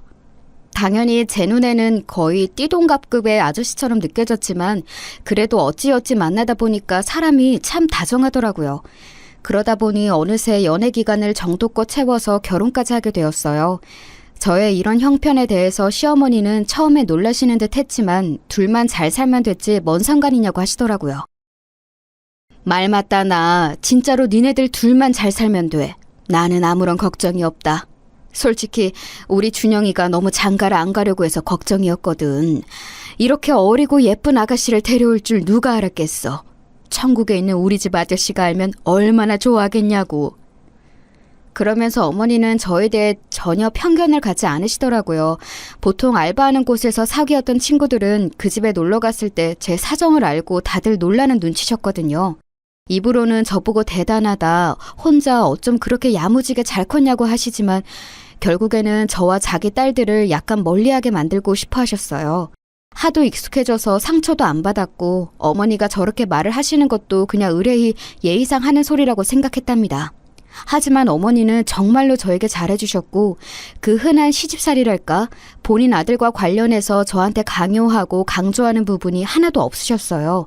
음식도 만들어서 갖다 주시고 맨날 무뚝뚝한 저에게 별로 요구하시는 사항도 없으셨고요. 헌데 이런 부분을 갖고 중간에 묘하게 비틀어대는 사람이 한 명 있었어요. 바로 저와 동갑인 서방님이었답니다. 서방님은 일찍이 사고를 쳐서 결혼을 빨리 해버렸는데 동서랑도 사이가 좋은 건지 나쁜 건지 늘 헷갈리는 관계였어요. 제가 옆에 있을 때에도 아주 당당하게 자기 엄마에게 돈 요구를 하고 그럴 때에는 동서가 입안에 혀마냥 어머니한테 얼마나 아부를 했는지 몰라요. 이 동서 역시 저를 은근히 싫어하는 게 느껴지더라고요. 아, 어머니. 이번에 저희 윤서 문화센터 보내려고 하는데 아시다시피 이 사람이 지금 직장이 마땅치 않잖아요. 매달 돈이 꽤 들어갈 것 같은데 계속 배달이나 하고 있고 친구들이랑 놀러 다니니 미치겠어요. 어머니께서 조금 보태주시면 안 될까요? 이러면서 아부 섞인 강요를 하고 어머니는 못내 답답하다는 얼굴로 계좌번호를 묻곤 하셨답니다. 그러면서 이 둘은 가끔 시댁에 와서 다 같이 밥 먹을 때 얼마나 퍼질러 있는지 몰라요. 서방님은 제가 자기랑 동갑인 걸 알면서도 늘 반존된 말을 하더라고요. 어이 형수, 저기 떡만둣국 좀 더 줘봐요. 우리 엄마가 끓인 거 기막히거든. 근데 이번에 너무 만두가 불었어. 확실히 젊은 사람이 들어와서 같이 하니까 영 시원치 않은 것 같아. 적당히 하고 얼른 더 데워서 내와봐요. 아까 먹다 남은 술도 같이 갖다 주고. 이러면서 지들은 손가락 안 하고 소파에 누워서는 뭘 갖고 오라 마라 하더라고요. 그나마 이럴 때 남편이 한 소리 크게 내지르니 눈치를 보더군요. 야, 이 자식아 일어나. 네 형수한테 뭔 말버릇이야? 먹고 싶으면 네가 떠다 먹어. 손이 없어 발이 없어 이 자식이? 누구 마누라를 부려먹으려고 해? 내가 재수 씨한테 그러면 좋겠냐 너는? 남편은 잔뜩 날이 서서 버릇없는 본인 동생을 마구 야단쳤어요. 전 딱히 틀린 말은 아니라고 생각해서 국자도 그대로 땡강 내려놓고 자리로 왔고 서방님과 동서는 그런 저를 되게 고깝게 보는 거예요. 와, 형이 편들어준다고 지금 바로 땡강 내려놓고 뒤로 숨는 거예요? 그까짓 거 좀 떠다 주면 어때서? 이 집 시집 왔으면 큰며느리 역할 제대로 해야죠. 아, 형 왜 그래 유치하게? 늦장 가서 완전히 눈이 삔 거야? 우리 엄마도 큰며느리고 맨날 하던 일 아냐. 나도 좀 받아보겠다는데 왜 형이 난리야? 하여간 서방님은 이렇게 대책 없는 시건방진 성격이었어요. 그런 와중에 부부 사이도 썩 좋은 게 아니고 툭하면 이번에야말로 이혼하겠다면서 칼바람이 불기도 하고 벼랑간 밤늦게 온 식구가 그 집까지 쫓아가게 되었던 적도 있거든요. 게다가 동서는 와중에 우리 부부 사이에 아기가 없는 걸 갖고 계속 은근히 긁어댔지만 저는 무시했어요. 이건 어머니랑 저만 자세히 알고 있는 내용인데 남편 건강 상태가 좋지 않았거든요. 결혼하고 좀 지나서 알게 되었는데 아마 신혼 초부터 급격히 몸이 안 좋아진 것 같아요. 피곤하다고 하고 얼굴 색도 나빠지고 하던 와중에 제가 봐도 좀 걱정스러워서 같이 건강검진을 받으러 갔었거든요. 하지만 뭐랄까 정말 마른 하늘의 날벼락 같은 소식을 듣게 된 거예요. 정말 조금도 마음의 준비가 안 되어 있던 저에게 아니 사실 남편과 어머니 그 모두에게 청천벽력 같은 암 진단 내용을 알게 되었어요. 남편은 무척 괴로워했지만 시기가 너무 늦어버려서인지 어쩔 수 없이 짧은 시간 안에 빠르게 체념하는 법을 배워야 했답니다. 옆에서 지켜보는 저는 이 낯선 이별과 무서운 병의 무게감에 질려서 한동안은 아무런 일도 할 수 없었어요. 그중 가장 가슴이 미어지는 건 아마 어머니가 아니셨을까요? 준현아, 안 된다, 안 돼. 네 아버지도 일찍 가셨는데 세상에 차라리 내가 가면 좋을 것을. 이게 무슨 일이냐. 안 돼. 안 된다고. 어머니는 본인 아들을 살리고자 할 수 있는 건 다 해보시고 약이란 약은 다 갖다 먹이시고 나중에 병색이 짙어진 본인 아들이 짜증을 내는데도 어떻게든 애를 쓰시더군요. 남편도 갈수록 저에게 잔 짜증을 내는 날들이 늘었지만 할 수 없단 생각이 들었어요. 밤마다 무섭다고 죽고 싶지 않다고 저를 와라 껴안던 남편을 보며 저 역시 우울감이 짙어져 갔어요. 그리고 얼마 되지 않아 크게 손을 써보고 노력해볼 시간도 주어지지 않은 채 저와 어머니는 각각의 소중한 사람을 잃게 되었어요. 저에겐 가장 처음으로 가족이 되어준 사람이자 어머니에게는 애틋하고 짠한 남편 같았던 아들인 그 사람, 그렇게 하늘로 떠나보내게 되었던 거예요. 사실 저와 나이 차이가 좀 있었을 뿐 그 사람은 30대 중후반이었어요. 세상을 떠나기엔 너무 젊고 어린 나이였단 생각밖에 들지 않네요. 이때 자기 형이 투병을 하는 동안에도 그 망할 놈의 막내둥이인 서방님은 하루라도 사고를 안 치고 살 수는 없는 건지 부지런히 일거리들을 만들어냈어요. 제가 볼 때에는 이후 어머니가 치매에 걸리게 되신 건 아들을 일찍 보내버린 충격도 컸겠지만 쉴 새 없는 막내 아들의 사고 때문이 아닌가 싶어요. 당시 저는 남편 장례를 마치고 멀뚱히 그 집에 남아 앞으로 어떻게 해야 할지 도통 답이 나오지 않았는데요. 다시 생각해봐도 참 희한한 것 같아요. 어쩌다가 제가 어머니를 모시겠다는 그런 생각을 하게 되었던 걸까요? 급작스럽게 치매 판정을 받으신 어머니의 얘기를 듣고 저도 모르게 즉각 이렇게 대답을 했어요. 어머니, 저랑 같이 사셔요. 제가 어머니랑 같이 있을게요. 어머니 집으로 갈게요. 네? 이 말에 무척 놀라셨던 어머니는 처음에는 아니라고 하셨어요. 아니야. 네가 무슨... 아니야. 그래. 근데 어쩜 세상이 이러냐. 어떻게 나한테 이래? 나는 치매나 이런 거 다 남 얘기라고 생각 안 했어. 언젠가 올 거라고 생각은 했다. 그런데 너무 빨리 오는 거 아니냐. 살 사람은 살아야 된다는데 남편도 보내고 아들도 보낸 박복한 년이 뭐하러 그리 오래 버티냐고. 그래서 빨리 죽으라고 이런 병이 온 걸까? 어머니는 본인 마음 같아선 제 손길을 거부하고 신세지기 싫으셨던 것 같지만 어쩌겠어요. 지금 생각해보면 어머니 역시 마냥 거절하긴 힘드셨을 것 같아요. 우울감도 심해지신 데다가 병까지 얻게 되셨고 본인 친정엄마 역시 치매로 돌아가셨으니 워낙 병에 대해서도 잘 알고 계셨고요. 막상 살림을 합치게 되었을 때 서방님의 푸닥거리가 아주 장난도 아니었답니다. 이때는 어머니가 많이 아프지 않고 심하실 때가 아니라서 그런지 멀쩡한 자기 엄마한테 수작 부린다고 생각했나 봐요. 형수, 우리 엄마 옆에 있다 보면 뭐가 떨어질 것 같아서 그렇게 일찍 준비하는 거예요? 그렇게 욕심내고 어째봤자 이 집은 엄마 돌아가시고 내 거예요. 형도 먼저 가고 없지. 아들이라고 딸랑 하나인 나인데. 그렇게 번잡스럽게 굴지 말라고요. 뭐 말귀를 알아들어야 얘기가 통하지 뭔. 솔직히 우리 엄마 그렇게 아픈 것도 아닌데 왜 유난인지 모르겠네. 이러면서 어머니랑 저랑 같이 지내는 걸 아주 극도로 싫어하는 거예요. 와중에 동서까지 와서 이런 소리를 해대지 뭐예요? 이 말에는 어머니도 빠직하셔서 동서한테 엄청 화를 내셨어요. 형님, 아직 형님 젊으신데 저는 좀 이해가 안 돼요. 아주버님 돌아가시고 아직도 20대 중반인데 계속 그렇게 살 거 아니잖아요? 언젠가는 새로 재혼하시지 않겠어요?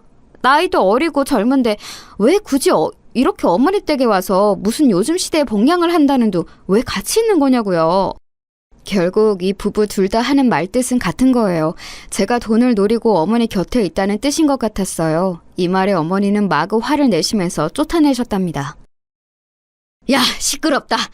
그렇게 걱정되면 니들이 들어와서 살던가. 또 그건 싫으면서 이렇게 와서 밤낮으로 니네 엄마랑 같이 있는 형수한테 그따위로 말해. 다 보기 싫으니까 나가! 썩 나가라고! 어머니는 이렇게 쫓아내신 이후에 몸이 안 좋으신지 계속 누워 계셨어요. 치매를 앓는 어르신들이 종일 다 처져 있는 것도 아니고 게다가 어머니는 초중기이신데 너무 힘들어하시더라고요. 아마 마음속으로 화병이 짙어지셔서 더 그러신 것 같아요. 아들 보낸 게 얼마나 한이 되셨던지 저랑 있으면서 계속 핸드폰에 있는 아들 사진 보여달라고 하시고 동영상 찍은 것도 몇 번을 보시더라고요. 아마 비디오가 있던 시절이라면 다 늘어졌을 거라며 봐도 안 질린다고 화면을 붙잡고 우셨어요. 우리 아들, 우리 준현이 고생만 하다 가네. 느지막이 장가가서 이제 잘 사는 줄 알았더만 지 엄마밖에 모르는 우리 아들. 엄마를 데려가지 어째 네가 먼저 가냐. 어머니는 계속해서 목 놓아 우셨고 그러다가 지치시면 주무시고 시장하시면 식사를 하시고 그렇지 않으면 그냥 멍하니 소파에 앉아서 허공을 보시다가 많았어요. 본래 어머니는 평소에 감정 표현도 그리 크지 않으신 분이었답니다. 말로는 본인이 딸이 없어서 그렇다 며느리가 있는 게 어색하다고 하셨는데 진짜 그런 것 같아요. 나중에 인지 능력이 안 좋아지셔서 저도 가끔 헷갈려 하시고 못 알아보시는데 끽해야 어머니랑 단둘이 산 게 몇 년 안 되는데도 그게 서운하더라고요. 아가씨는 누구예요? 여기는 어디고? 나는 아들이 있어요. 아들을 기다리고 있어요. 우리 아들 학교 갔지. 막내도 있다오. 더럽게 말을 안 들어 처먹어. 뭔가 어머니답지 않게 약간 말투가 험해진 게 느껴져서 어색했는데요. 그럼에도 불구하고 자꾸 헷갈리시고 깜빡하시는 모습을 보니 점점 혼자 계시게 할 수 없었어요. 이쯤 되니 저도 다니던 일들을 슬슬 조절해서 줄여야 했고 만약을 대비해서 어머니가 주신 생활비도 있고 해서 이걸로 반찬거리도 사고 세금도 내고 살림을 이래저래 했었어요. 그리고 꼭 잊을만 하면 서방님네 부부가 나타나서 시비를 걸더라고요. 형수, 우리 엄마가 형수한테 몇 푼 쥐어준 거 맞죠?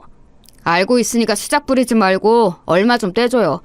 형수는 애가 없어서 모르겠지만 우리는 애 키우느라 돈 들어갈 때가 한두 군데가 아니에요. 본인이 지금 일개 간병인 입장이라는 거 알고 분수 꺾고 오려고요. 알아요? 솔직히 까놓고 말해봅시다. 우리 엄마한테 얼마나 받았어요? 네? 저도 말이 이렇게 가는 게 너무 불쾌해서 맞받아쳐서 따졌어요. 저 어머니한테 생활비 명목으로 받은 것밖에 없어요. 가계부까지 쓰지는 않았지만 체크카드 내역으로 돈 결제한 거 남아있으니까 얼마 받아서 어디 썼는지 한번 보시겠어요? 그리고 간병인이라니 그렇게 틀린 말도 아니지만 말씀이 너무 심하시네요. 제가 애지간하면 참으려고 했는데 서방님은 어머니한테 돈 얘기 아니면 볼 일이 없으세요? 그렇게 걱정되시면 모시고 사시면 되잖아요. 저는 언제든 나가라면 나갈 수 있어요. 그런데 동선에 애도 있고 계속 힘들다 안 된다 소리만 하셨잖아요. 그럼 어머니는 어디 계셔야 되는데요? 제가 평소 같지 않게 막 몰아붙여서 답을 하니 서방님도 처음엔 멍하다가 나중엔 또 인상을 쓰는 거예요. 그럼 그렇지 사람 안 변하고 참 한결같은 것 같아요. 저 보육원에 있을 때 돈에 눈 멀어서 맨날 원장님이랑 싸우던 선생님과 똑 닮았더라고요. 누가 뭐래요? 죽으나 사나 큰 며느리는 맞으니까 우리 엄마 잘 모셔요. 내가 궁금한 건 그 돌이란 거 한다 치고 얼마나 엄마한테 뜯어먹는지 중간 확인하러 온 거라고요. 엄마 돌아가시면 설마 이 집에 딸이 틀고 앉을 생각 아니죠? 경고하는데 나 이미 엄마한테 유언장도 받아놓을 거예요. 꼴에 뭐 엄마 좀 모셨다고 집 전체 뜯어먹을 생각 추호도 하지 말라고요. 엄마가 준 생활비나 찔끔찔끔 정직하게 쓰고 말 안 통하는 노인네 등쳐먹다 걸리면 각오해요. 알았어요, 형수? 저에게 이따위 험악한 말을 퍼붓고 돌아서는 서방님네를 보며 일순간 얼마나 서럽고 눈물이 났는지 몰라요. 저도 사람인지라 감정이 있고 화가 날 수가 있고 혐오감과 같은 생각들이 나타날 수 있잖아요. 이때 솔직히 다 집어치우고 그냥 나가버릴까 죽이 되던 밥이 되던 지들끼리 알아서 하라고 할까 생각이 들더군요. 하지만 이날 서방님네가 찾아오기 전 어머니는 밤에 꽤 적잖은 사고를 치셨어요. 남들이 치매식이 길어지며 더 못 본 꼴을 본다고 했고 저도 없는 지식으로 나름 치매 관련 건강 정보나 유튜브를 보고 공부한 게 있는데요. 그래도 막상 눈앞에서 소변 실수를 하시는 걸 보니 멘탈이 흔들리더라고요. 본인이 실수하고 있는지도 모른 채 계속 허공만 보고 있는 어머니, 게다가 잠들어 있지도 않고 깨어 있으시니 어떻게 처리를 해야 할지 너무 난감했어요. 나도 참 대책 없이 이 길에 뛰어들었나 싶었고 단순히 살림하고 어른 밥이나 차려드리고 목욕자리 봐드리는 걸로 끝나는 게 아닌데 은근 겁이 나더라고요.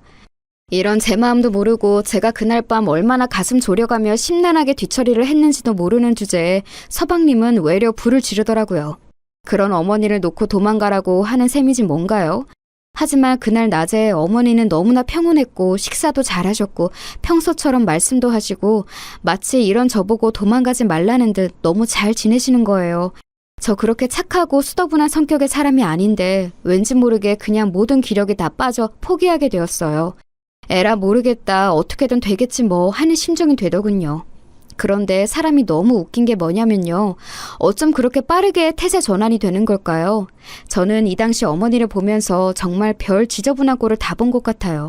치매를 앓고 계시는 어머니의 대소변을 받아내는 것은 언제나 익숙해지지 않고 힘들었지만 단연 이걸 갖고 지저분한 꼴을 봤다고 하는 건 아니에요. 제가 말하고 싶은 건 인간의 아주 지저분하고 음흉한 속내를 봤다는 거예요.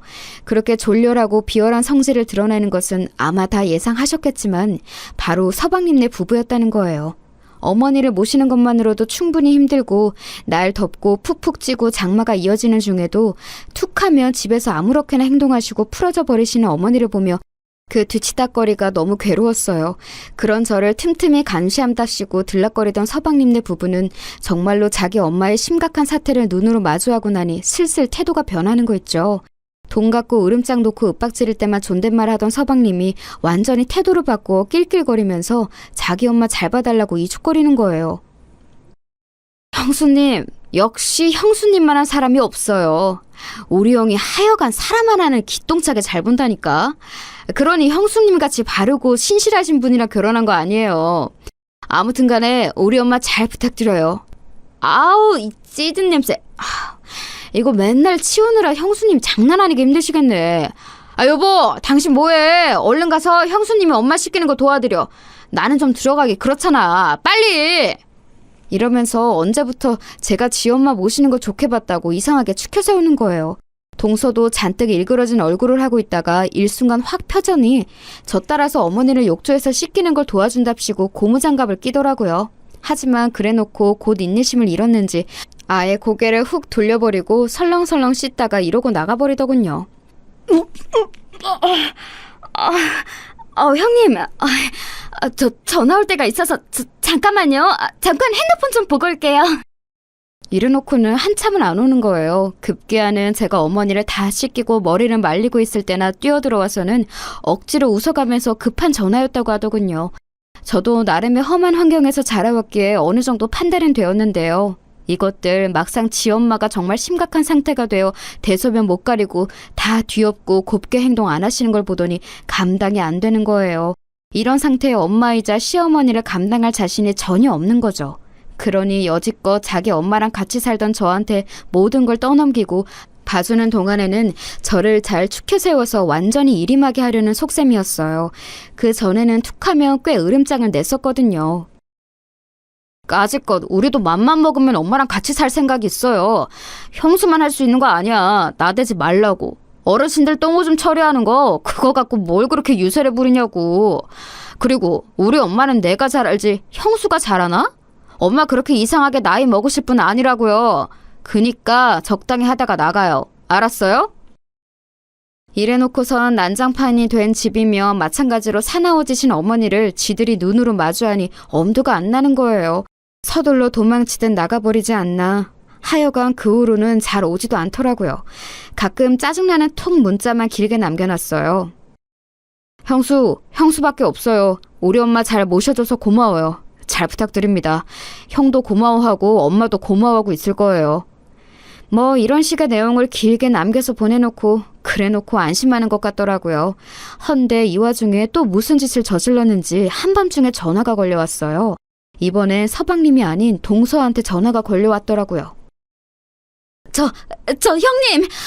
지금 이 사람이 사고를 쳐서 저희가 지금 수중에 돈이 없어요.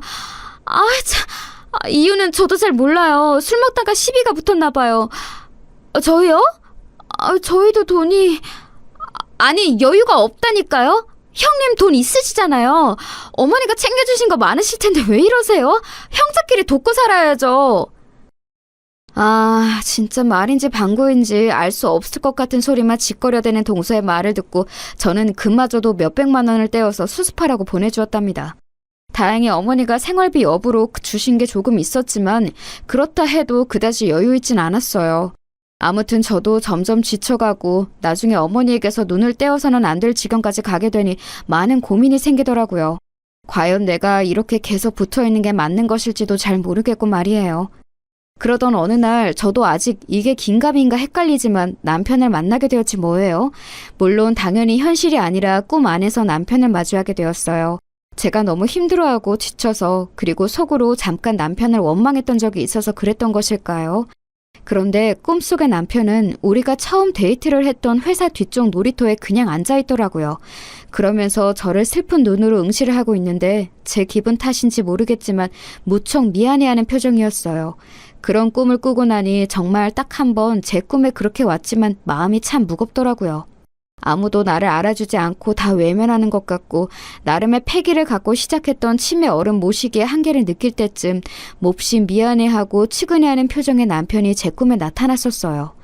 그러고 나서 저는 며칠 걸려 다시 마음을 다잡았답니다.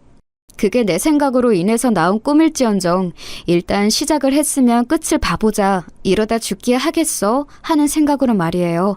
그래도 정말 남편이 내 진심을 안다면, 그리고 이런 상황을 안다면 나에게 일말에 미안해하고 고마워하는 마음이 있겠지, 남편은 알아주겠지 하면서 몇 번이나 제 자신을 다독였어요.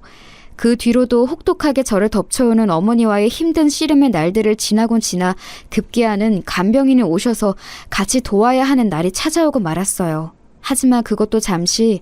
간병인 분도 이렇게 말씀하시더라고요. 며느님, 아무래도 어머님 저 정도면 이제 우리 같은 사람들이 나설 일이 아니에요.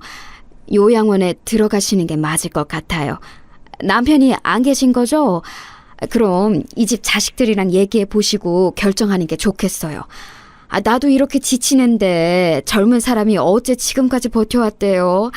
아유, 안쓰러워라. 그만하고 요양원을 알아봐요. 저는 이제 더 나오기는 힘들겠어요. 이 말씀을 듣고 나니 그것도 틀린 말은 아닌 것 같더라고요.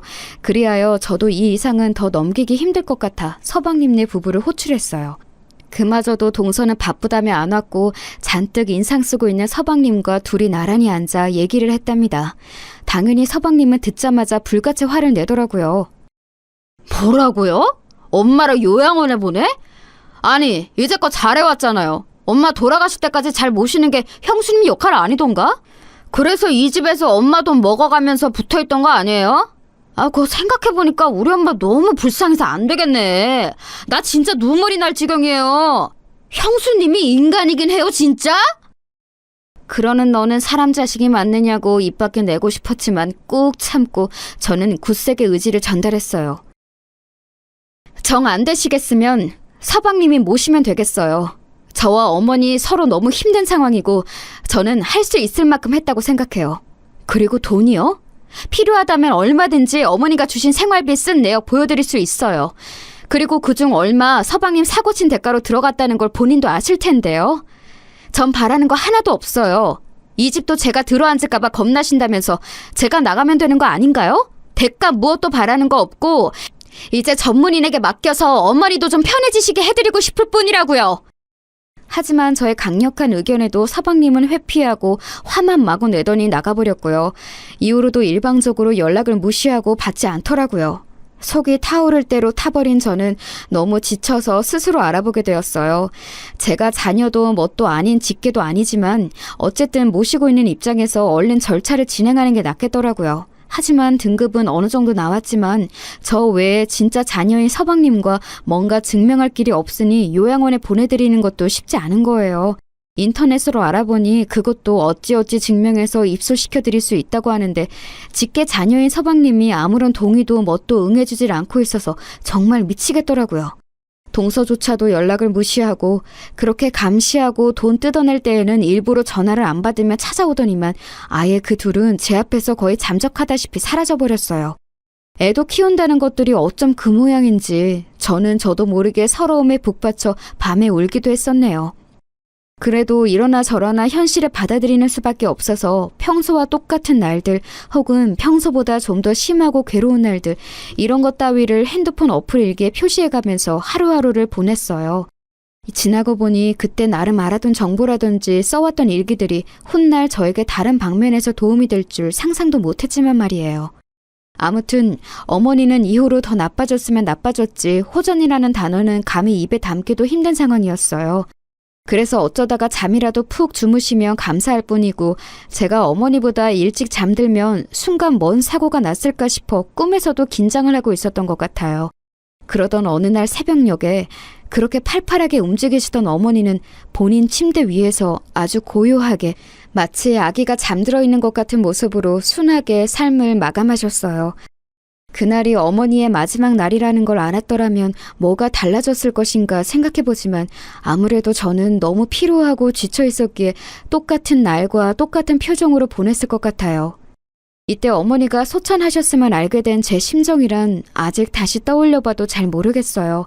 가족도 없이 자란 내가 어떻게 용케 어른과 함께 몇 년을 살며 별꼴을 다 보고 임종까지 지킬 수 있었던 걸까요? 아무리 생각해도 제 힘으로 한 것 같지는 않네요. 아무튼 이 사실을 알렸을 때 마치 차단이라도 돼 있는 양 수개월째 제 연락을 피했던 서방님은 단박에 뛰어오더라고요.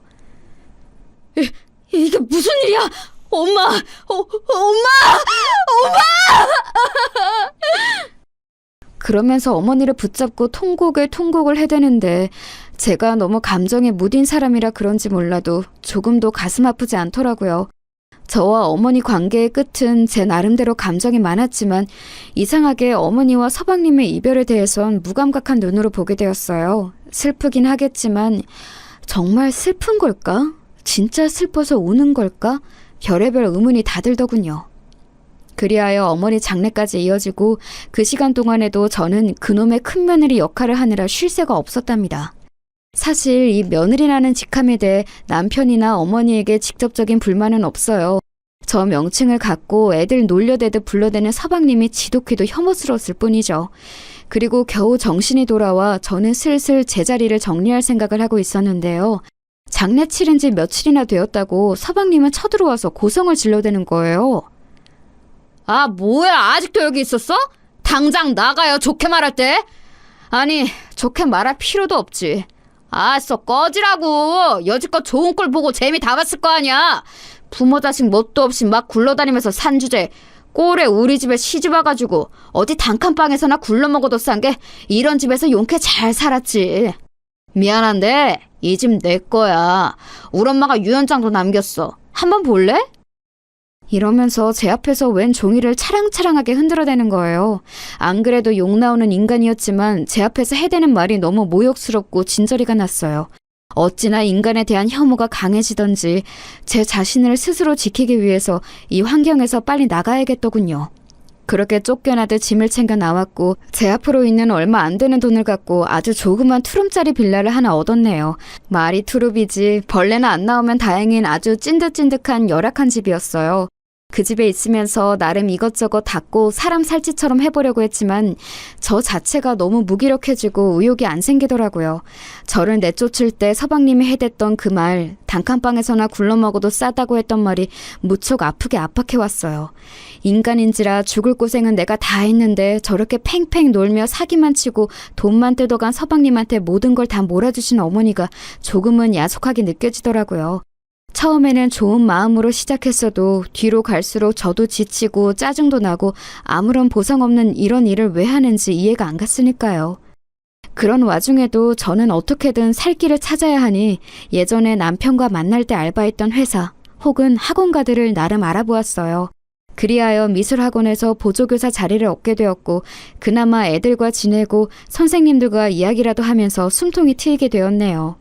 매번 말 안 통하고 감정 변화가 심각했던 어머니랑 붙어서 수년을 살다가 이제사 제 또래 사람들과 얘기하고 순수하디 순수한 아이들과 말을 주고받다 보니 이제사 좀 사람 사는 것 같은 거예요. 그러면서 말 못할 표현 안 되는 서러움이 감당 안 되게 몰려와서 어느 날 밤에는 그냥 혼자 오열하고 울기도 했어요. 대체 내 인생은 뭔가, 왜 이렇게 답답하게 살았을까? 남편도 없는데 왜 굳이 시어머니를 모시고 시동생한테 그런 욕을 들었을까? 기가 막히더군요. 이런 제 입장을 들었던 미술학원 원장 언니는 이런 말을 해주더라고요. 내가 봐도 자기 참 대단해. 요즘 누가 그런 걸 하냐고. 그래도 어쩌면 자기는 아직 어리고 젊잖아. 너무 젊을 때 그런 경험을 한 번 한 게 나중에 어떤 식으로 자양분이 돼줄지 모르는 거야. 지나간 건 지나간 거야. 어쩔 수 없어. 죽은 남편이 다시 돌아올 것도 아니고 죽은 시어머니가 다시 돌아와서 고생했다고 몇 억 주고 그럴 거 아니잖아. 기댈 수 없는 꿈은 애초에 빨리 매듭 짓고 새로 시작해야 해. 열심히 잘 살아보자. 응? 이 말을 들으며 참 맞는 말이다. 그나마 가정도 있고 여러모로 생계활동도 하고 있고 저보다 훨씬 살아온 깜이 있는 사람이라 이런 좋은 말을 해주나 싶었답니다. 그런데 말이죠. 아마 이후로 제가 하는 말을 쉽게 믿기 힘드실 텐데요. 정말이지 믿을 수 없는 일이 제 앞에 일어나고 말았어요. 당연히 이 원장 언니도 처음에 믿지 않고 까무러칠 뻔했으나 이후에는 저를 발빠르게 도와주었답니다. 아주 고맙게 말이에요. 뭐? 와, 나 지금 듣고도 무슨 말인지 모르겠네. 한국말 맞잖아. 아니 근데 뭐 그런 일이 다 있어? 진짜야? 진짜야? 어디서? 아니 꿈에서? 아니 근데 세상에 꿈에서 나왔다고 해도 기가 막히네? 가만히 있지 말고 빨리 집에 가서 봐봐. 아니 지금 가보라고. 이렇게 원장언니가 호들갑을 떤 이유는 어느 날 제가 새벽녘에 꿨던 꿈 때문이에요. 평소와 똑같은 피곤한 새벽 시간이었고 하지만 유독 저를 움직여 깨우게 만드는 이상한 꿈이 있어 벌떡 일어났거든요. 그 꿈에는 이전에 한 번쯤 스치듯 지나가듯 나왔던 남편이 나왔고 돌아가신 지 얼마 안 된 하지만 제 기억보다 훨씬 순한 인상의 어머니가 대뜸 나오셨어요. 꿈에서 그 둘을 보고 뭐라 말하고 싶었지만 입이 벌어지지 않았고 그렇게 멍하니 남편과 어머니 그리고 저는 이렇게 나란히 서로를 응시하고 있었답니다. 그런데 참 이상하죠. 꿈이라서 그런지 몰라도 참 있을 수 없는 상황이었어요. 제가 살고 있는 그 투룸 찐득거리는 빌라 안에 그 둘이 같이 와 있는 꿈이었으니까요. 그러면서 너무 자연스럽게 남편은 방 한켠에 자그마한 책장을 가리키며 거기에 있는 노트북 가방을 만지작거리는 거예요. 꿈에서는 어머니도 그 모습을 물끄러미 보고 계셨는데 왠지 모르게 그게 굉장히 강렬하게 인상에 남았어요. 꿈에서 깨고 난 뒤 똑같은 위치에 있는 책장을 보니 정말 평범하기 이를 데 없는 노트북 가방이 그 자리에 그대로 있었거든요. 저는 왠지 모르게 기가 팍 죽어서는 뭐 이런 꿈이 다 있나 했죠. 그러면서도 여전히 제 인식 언저리에 남아있으니 개운치 않아서 출근하고 얼마 뒤에 원장 언니에게 얘기했던 거예요. 그랬더니 저 난리가 나서 당장 가서 보라고 왜 진즉 확인해보지 않고 그냥 왔냐며 엄청 소란이더라고요. 저도 버스를 타고 집에 와서 그날 솔직히 집까지 어떻게 왔는지도 모르는 상태로 문을 열었어요. 그리고 꿈에서 보았던 평범한 제 방에 책장 속 노트북 가방을 꺼내보았답니다. 이건 남편이 갖고 있던 노트북 가방인데 당시에 산지 얼마 안 되었던 거예요. 저 역시 컴맹이고 뭘 할 줄 모르지만 언젠가 쓸 일이 있을 것 같아서 남편 유품 중 소지한 것이랍니다. 남편 물건들 정리하면서 애지간한 건 다 비우고 정말 몇 가지만 갖고 있었고 그것 그대로 갖고 어머니 댁에 들어갔던 거예요. 그래서인지 저도 모르게 새삼 뭔가 묵직한 기분으로 그 가방을 건드리게 되더라고요. 그 전에는 한 번도 손댄 적이 없었어요. 아무튼 간만에 열어봤는데 손대지 않아서 아주 차가운 온도만 느껴지는 노트북 기기와 안쪽 주머니에 꼬깃 탄 서류들과 종이들이 몇 장 있었어요. 회의할 때 쓰고 꾸겨 넣어서 대충 정리하는 남편 스타일을 알기에 저도 그냥 꺼내어 아무 생각 없이 펼쳐보았는데요. 그 안에 접혀있던 서류들과 몇 장의 종이들 중에 제 눈에 꽤 낯선 글씨로 큼직하게 적혀있는 유언장이라고 한자 한자 떼어 적혀있는 것을 발견하게 된 거예요. 저도 모르게 히익 하는 소리가 입 밖으로 흘러나왔어요. 이게 뭘까요 대체? 전혀 보지도 듣지도 못했던, 아니 서방님이 그렇게 자기는 유언장이 있다고 설쳐대며 흔들거리던 게 있어서 그때 대충 봤지만 왜 유언장이라는 게 이 가방 안에 있는 거냐고요. 빠르게 읽으면서도 실감이 잘 나지 않아서 제 나름대로 인터넷으로 검색해보고 읽어가면서 버스에 냅다 탔어요. 그리고 다시 학원으로 가서 원장실로 뛰어갔답니다.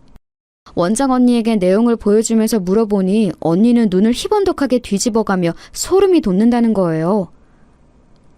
야 세상에, 나 진짜 기막혀서 말도 안 나와. 잠깐만 나 좀 보여줄 수 있어? 어머 이거 봐봐. 이 주소의 아파트는 그래 잠깐만.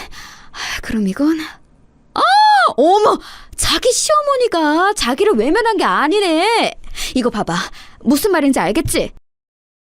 이 원장 언니가 마구 소리를 지르며 저에게 알려준 내용은 저도 오는 길에 읽으면서 어렴풋이 파악한 내용이지만 저에게 재산을 얼마 정도 상속하겠다는 것이었어요.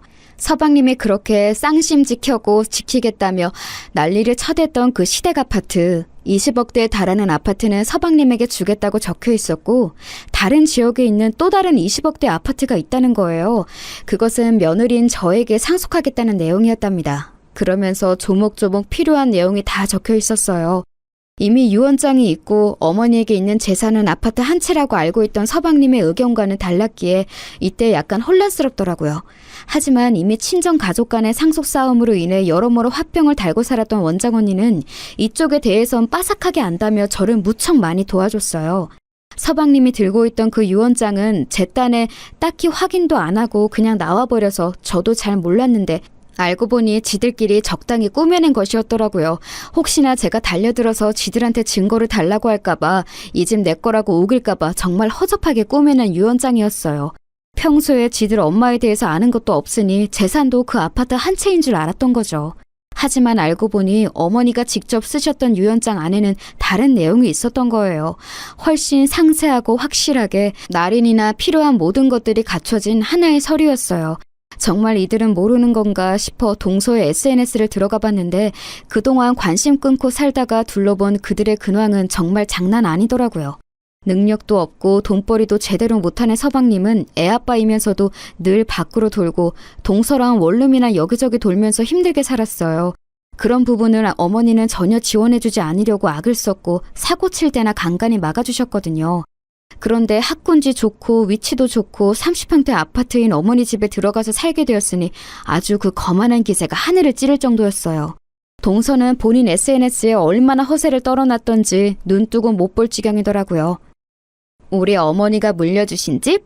여기서 우리 가족들은 맨날 행복 만땅인 하루. 어머니 보고 싶어요. 어머니와 함께 살던 날이 그리워요.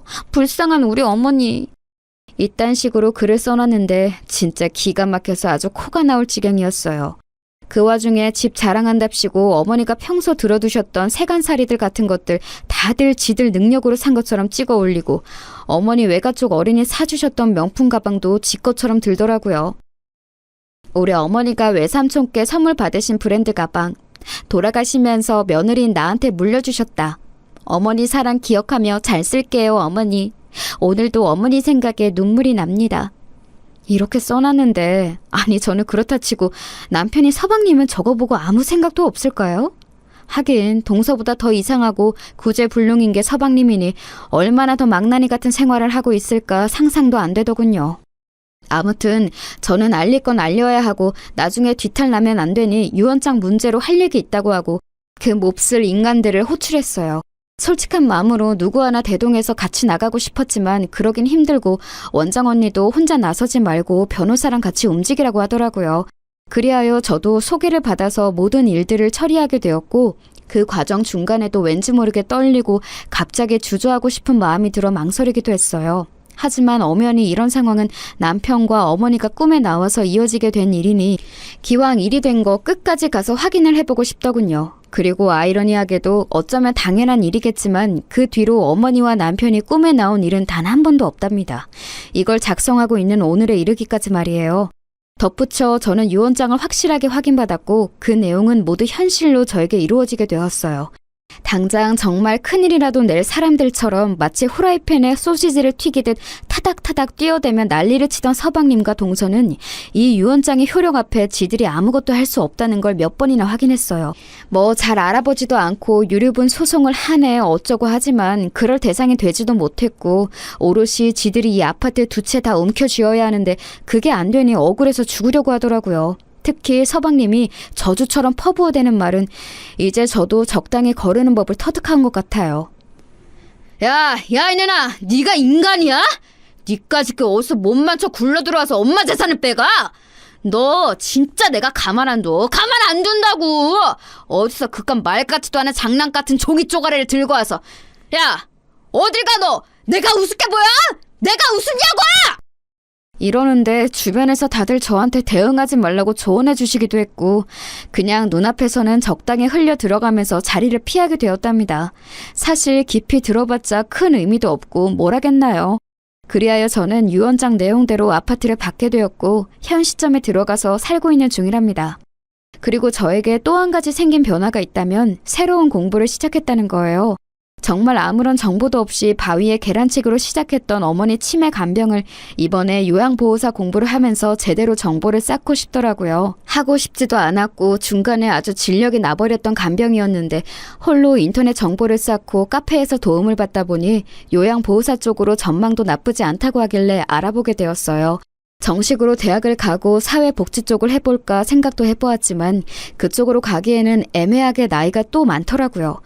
공부 머리가 그닥 좋지 않아서 저에게는 요양보호사 시험을 치고 붙는 데에도 다소 시간이 걸릴지도 모르겠어요. 요즘 나이 있으신 어르신들이 많이 하신다는데 그래도 30대 초인 제가 한다면 좀 더 많은 것들을 해볼 수 있을 것 같아요. 저의 많은 처지를 안타깝게 여기고 힘이 돼주었던 미술학원 원장 언니는 진심으로 이런 부분을 응원해주고 있답니다. 나중에 나이 들어서 원장 자격 갖고 하나 차려도 되잖아. 그쪽도 보통 그렇게 하지 않나? 아무튼 인생에 쓸데없는 경험은 없더라고. 자기도 자기 어머니 모시던 경험 삼아 젊은 나이에 요양보호사 되면 얼마나 좋아. 앞으로 실버 복지 사업이 대세라잖아. 그간 있었던 힘든 일들은 다 잊어. 그리고 새로 시작해. 나중에 성공하면 나한테 꼭 연락 주고. 알았지? 이렇게 우스갯소리를 하고 다신 안 볼 것처럼 말을 했지만 저는 틈틈이 만나서 멘토처럼 여기고 제 근황들을 보고하고 있어요. 감사하게도 어머니가 물려주신 곳에서 남편의 흔적들을 가지고 그렇게 홀로서기를 하고 있습니다. 인생의 굴곡이 꽤 심했던지라 앞으로 어떻게 흘러갈지 저도 잘 모르겠지만 그래도 좋은 날들이 이어질 거라고 믿어보려고 해요. 여기까지 제 사연 들어주셔서 정말 감사합니다. 모두 건강하세요.